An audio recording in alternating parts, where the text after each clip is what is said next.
In this video, I'm going to take a look at my drawing tools. So I have the plus up here, and you can insert a drawing from over here. So drawing is there. That'll allow you to draw with your finger or a stylus.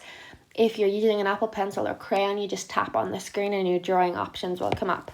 So I am going to turn off the auto minimize so this stays up for me. So over here I have Scribble, which you are probably aware from for previous videos, but what this allows you to do is to write on a screen and it will translate it into text, typed text. Then you have your marker, crayon, pencil, your fill tool, your eraser, and your selection tool. So I am going to get a shape. I'm going to get a t-shirt that from one of my shapes, and if I was to trace this right now, it would be quite difficult. So I'm going to turn down my opacity. There's no right amount of that, it depends on the student. So I am now going to just tap, because I have an Apple Pencil, on my pencil, get my marker tool. You have options such as opacity in there and how thick the marker is. I usually go for one of the thicker ones for doing outlines. So I'm going to do a quick outline of my t-shirt. So this is really quick. I would give students a lot more time than this. And we're going to go here. So it's going to be a design your own t-shirt competition. You will see, I'm just going to use my eraser quickly, that this shape here is joined. So if I was to get my blue fill tool, it will fill in. If I tap that down there, it's doing nothing. And the reason it's doing nothing is my shape is not joined.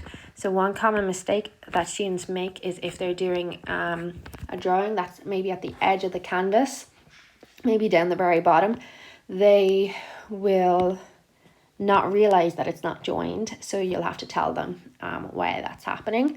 So once we have this in here, you can do things like this selection tool will select.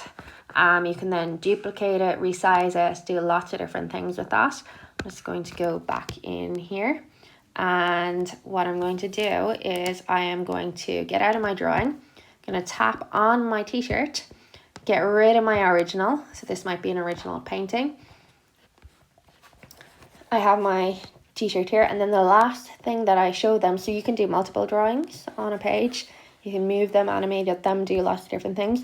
But one of the cool animations, and it's really nice if they're doing portraits or something that's a little bit detailed, is if you click on animate, so you tap on the drawing with your finger, not your pencil, and if you click on not an action, a build-in, and line draw. So what this will do is it will actually draw it like they were drawing it. So there are some customizations that you might want to change in there. So I have line draw, and I'm going to just tap there. If I do this, I can make it go a little bit slower. Sometimes you might want it to draw a little bit slower if it's drawing too fast.